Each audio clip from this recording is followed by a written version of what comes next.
क्या आपको भी बहुत जल्दी गुस्सा आता है? क्या आपका मन हमेशा अशांत रहता है और आप समझ नहीं पाते कि खुद पर काबू कैसे रखें? आज से 2.5 साल पहले महात्मा बुद्ध ने इस समस्या का एक ऐसा समाधान बताया था जो आज भी आपकी ज़िंदगी बदल सकता है। आज की इस छोटी सी कहानी को ज़रूर सुनिएगा, क्योंकि यह आपके जीने का तरीका बदल देगी। एक बार महात्मा बुद्ध अपने शिष्यों के साथ एक गांव से गुजर रहे थे। उस गांव में एक बहुत ही क्रोधी और अहंकारी व्यक्ति रहता था। उसे लगता था कि ये साधु संत केवल ढोंग करते हैं और लोगों को बेवकूफ़ बनाते हैं। जब उसे पता चला कि महात्मा बुद्ध उसके गांव में आए हैं, तो वह गुस्से से आग बबूला होकर बुद्ध के पास पहुंच गया। बुद्ध के पास पहुंचते ही उसने उन्हें भला बुरा कहना शुरू कर दिया। उसने बुद्ध को गालियां दी, उनका अपमान किया और कहा, तुम ढोंगी हो, तुम लोगों का समय बर्बाद कर रहे हो। लेकिन महात्मा बुद्ध इन बातों पर कोई असर नहीं हुआ।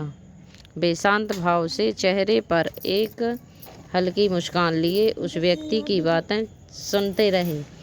बुद्ध को इस तरह शांत देखकर वह व्यक्ति और भी चिढ़ गया।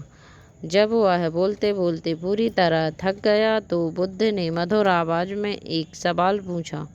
बुद्ध ने कहा, हे मित्र, यदि तुम किसी को कोई उपहार देना चाहो और वह व्यक्ति उस उपहार को लेने से मना कर दे, तो वह उपहार किसके पास रहेगा?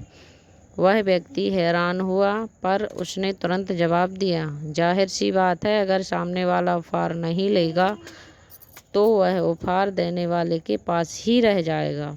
बुद्ध मुस्कुराए और बोले, बिल्कुल सही। इसी तरह तुमने जो गालियाँ और अपशब्द मुझे दिए, मैंने उन्हें स्वीकार ही नहीं किया, इसलिए वे सारे अपशब्द तुम्हारे पास ही रह गए।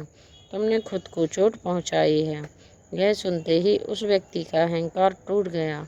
उसकी आंखें खुल गईं। वह तुरंत बुद्ध के चरणों में गिर पड़ा और अपने किए की माफ़ी मांगने लगा। सीख। दोस्तों, इस कहानी से हमें यह सीख मिलती है कि गुस्सा एक जलते हुए कोयले की तरह है, जिसे हम दूसरों पर फेंकने के लिए अपने हाथ में पकड़ते हैं। सामने वाले का नुकसान हो या ना हो, लेकिन हमारा खुद का हाथ सबसे पहले जलता है।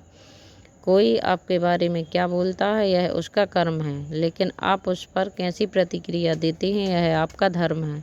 जब तक आप किसी की नकारात्मकता को स्वीकार नहीं करेंगे, जब तक आपको कोई भी दुखी नहीं कर सकता।